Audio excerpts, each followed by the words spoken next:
ओम नमः शिवाय। नमस्कार दोस्तों, स्वागत है आप सभी का आपके अपने यूट्यूब चैनल खुशहाल जिंदगी में। दोस्तों, आज के वीडियो में हम बात करेंगे गुरु पुष्य नक्षत्र के बारे में, जिसे नक्षत्रों का राजा माना गया है। यह नक्षत्र इतना विशेष है कि अगर इस दिन किसी भी नए कार्य की शुरुआत की जाए तो उस कार्य में सफलता निश्चित है।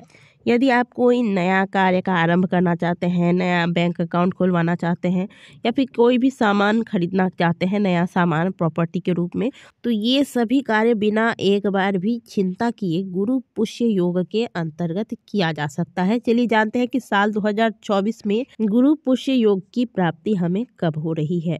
साल 2024 में जो पहला गुरु पुष्य योग है वह पौष पूर्णिमा के दिन हमें प्राप्त हो रहा है, जो कि इस बार 25 जनवरी दिन गुरुवार को है। तो 25 जनवरी को हमें साल का पहला गुरु पुष्य योग की प्राप्ति हो रही है। तो बहुत ही भाग्य से हमें इस योग की प्राप्ति होती है, इसे यूं ही गंवाना नहीं है। और इस योग के अंतर्गत हमें क्या करना है, क्या नहीं करना है, ये हम पूरी जानकारी आज के वीडियो में आपको देंगे। वीडियो को अंत तक जरूर देखिएगा। दोस्तों, कई बार ऐसा होता है कि लड़का या लड़की विवाह के योग्य हो जाते हैं और विवाह की बात कई जगह चलने के बाद भी अंततः परिणाम यही होता है कि विवाह तय नहीं हो पाता। यदि आपका दाम्पत्य जीवन गड़बड़ है तो, और यदि आपके संतान की पढ़ाई में दिक्कतें आ रही हैं, यानी कि सब कुछ होने के बाद भी पढ़ाई में बच्चे का रिजल्ट सही नहीं होता, पढ़ाई में बच्चे का मन नहीं लगता, तो भी आप इन उपायों को आज के दिन कर सकते हैं। ये जितनी भी समस्याएं हैं सभी कहीं ना कहीं गुरु ग्रह से संबंधित है, और जो उपाय हम आपको बताने वाले हैं इसे केवल और केवल गुरु पुष्य योग के अंतर्गत ही किया जाना चाहिए। और इस उपाय को करने मात्र से आपका गुरु ग्रह इतना अधिक मजबूत हो जाता है, इतना आपके फेवर में हो जाता है कि आपकी ये जो तमाम प्रकार की समस्याएं हैं वह समाप्त हो जाती हैं। देखिए, गुरु ग्रह को मजबूत करने के लिए आपको जो रत्न बताया जाता है वह होता है पुखराज। और पुखराज हर किसी को, जो केवल मात्र धारण कर लेना बड़ी बात नहीं है, जो भी रत्न आप धारण करते हैं उसकी शुद्धता का भी प्रमाण होना चाहिए कि वह शुद्ध है, सही है जो रत्न आपने धारण किया है। दूसरी बात, हर कोई इतने महंगे महंगे रत्न धारण भी नहीं कर पाते, हर कोई ले भी नहीं पाते हैं। लेकिन ये जो उपाय हम आपको बताने वाले हैं इसे कोई भी कर सकता है। तो ये छोटा सा उपाय आप कर लीजिए, आपको बहुत ज़्यादा पैसे खर्च करने की आवश्यकता नहीं होगी और आपको वही फल मिलेगा, वही परिणाम मिलेगा जो आपको बड़े बड़े रत्नों को धारण करने से मिलता है। तो चलिए जानते हैं कि करना क्या है। 25 जनवरी को गुरु पुष्य योग की प्राप्ति हो रही है। उसके एक दिन पहले यानी कि 24 जनवरी को दिन बुधवार को आपको क्या करना है, एक लोटा जल ले लीजिए। जल में थोड़ा सा हल्दी, एक चुटकी हल्दी डाल दीजिएगा, एक सिक्का और एक सुपारी ले लीजिएगा। यह जल लेकर आपको केले के वृक्ष के पास पहुंच जाना है। देखिए, केला का पौधा हर घर के आसपास होता है, आपने अवश्य देखा होगा। तो आप वहां पहुंच जाइए और क्या करना है, आपको यह जल आपको केले के वृक्ष में, केले के जड़ पे डाल देना है और प्रणाम करके आप वापस आ जाए। आप ये उपाय आप सूर्यास्त होने से पहले पहले कर लीजिएगा।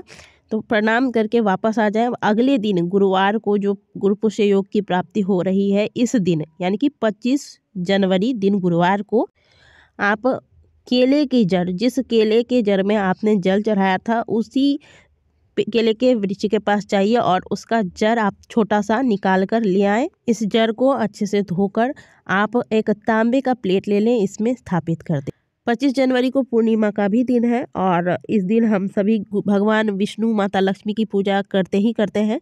तो पूजा स्थान पर जहाँ पर आपने भगवान विष्णु, माता लक्ष्मी को स्थापित किया है, वहीं पर एक प्लेट में इस केले के जड़ को रखकर आपको भगवान के समक्ष रख देना है और भगवान की विधि पूर्वक पूजा कर लें। पहले गुरुदेव को प्रणाम करें, जो भी आपके गुरु हैं। उसके बाद भगवान गणेश को आप ध्यान करके उन्हें पुष्प, अक्षत वगैरह चढ़ा दें। इसके बाद विधि पूर्वक भगवान विष्णु, माता लक्ष्मी की पूजा करें। भगवान को पीले चंदन, पीले अक्षत, पीले पुष्प इत्यादि अर्पित करें, माता लक्ष्मी की पूजा करें। अब साथ साथ में इस केले के जड़ में आपको हल्दी का तिलक लगाना है, अक्षत, पुष्प, धूप इत्यादि दिखा देना है। भगवान के समक्ष एक घी का दीपक लगा दें। जो भी भोग इत्यादि चढ़ाना है, भोग इत्यादि चढ़ाकर वहां बैठकर आप ओम नमो भगवते वासुदेवाय मंत्र का 108 बार जाप करें या फिर विष्णु सहस्त्र नाम का पाठ करें या फिर श्रवण करें। इसके बाद इस केले के जड़ को भगवान विष्णु से स्पर्श करा दे। इसके बाद इस केले के जड़ को किसी पीले कपड़े में अच्छे से बांधकर पीले धागे के साथ आप अपने गले में या बाजू में धारण करें। यदि आपके पास चांदी का कोई तावीज है आप ला सकते हैं, तो इसमें भी भरकर आप इसे धारण कर सकते हैं। नहीं तो पीले कपड़े में अच्छे से बांधकर या फिर सिलकर पीले धागे के साथ अपने गले में या बाजू में आप धारण कर लीजिएगा। और या फिर जिसके लिए भी आपने यह उपाय किया है उसे धारण करवा दीजिएगा। वैसे जिसके लिए भी करते हैं कोशिश कीजिए वो स्वयं से इस उपाय को करे, स्वयं जाके केला जड़ को पूज कर आए और उसका जड़ निकाल कर पूजन करके स्वयं से धारण करे, तो यह ज़्यादा अच्छा होगा। और साथ साथ ही गुरुवार की कुछ विशेष बातों का ध्यान रखें, जैसे मांसाहार, प्याज, लहसुन का प्रयोग ना करें भोजन में। इसके अलावा पीले रंग के वस्त्र धारण करें। आज के दिन काले वस्त्र वगैरह धारण न करें। प्रत्येक गुरुवार को इन बातों का ध्यान रखेंगे। भगवान विष्णु को प्रत्येक गुरुवार को हल्दी का तिलक लगाकर पीले पुष्प इत्यादि अर्पित करके गुड़ व चने का भोग लगाएं। इस प्रकार से आप लगातार गुरुवार का एक नियम बना लें पूजन करने का। और इस जड़ को गुरु पुष्य योग के अंतर्गत अवश्य धारण कर लीजिएगा। आप धारण कीजिएगा और आप स्वयं महसूस करेंगे कि आपकी जो समस्याएं हैं वह धीरे धीरे स्वयं समाप्त होंगी, क्योंकि यह उपाय आपके गुरु ग्रह को इतना ज़्यादा मजबूत कर देगा, आपके फेवर में कर देगा कि गुरु संबंधित जितनी भी समस्याएं आपके जीवन में चल रही हैं या आ रही हैं वह सभी समाप्त हो जाएंगी।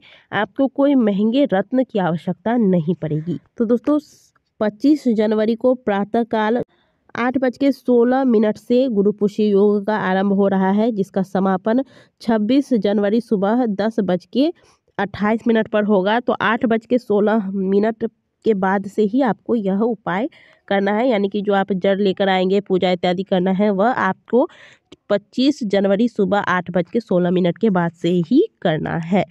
बहुत सुंदर सा मौका है। पौष पूर्णिमा के अंतर्गत गुरुवार के दिन पुष्य नक्षत्र की प्राप्ति हो रही है। इस मौका को गंवाना नहीं है। अपनी समस्याओं के समाधान के लिए, अपने सुखी जीवन के लिए इस उपाय को अवश्य कीजिएगा। इस उपाय को किसी एक व्यक्ति के लिए ही, एक बार में एक व्यक्ति के लिए ही करना है। अब ऐसा नहीं चलेगा कि आपके परिवार में आप 4 व्यक्ति हैं तो चारों व्यक्ति के लिए अलग अलग जड़ लेकर आ गए, ऐसा नहीं। एक व्यक्ति के लिए एक जड़ ही एक दिन में आपको लाना होगा। दोस्तों वीडियो को लाइक ज़रूर कीजिएगा। कमेंट बॉक्स में हर हर महादेव अवश्य लिखिएगा। मिलते हैं आपसे अगले वीडियो में, तब तक के लिए ओम नमः शिवाय, हर हर महादेव।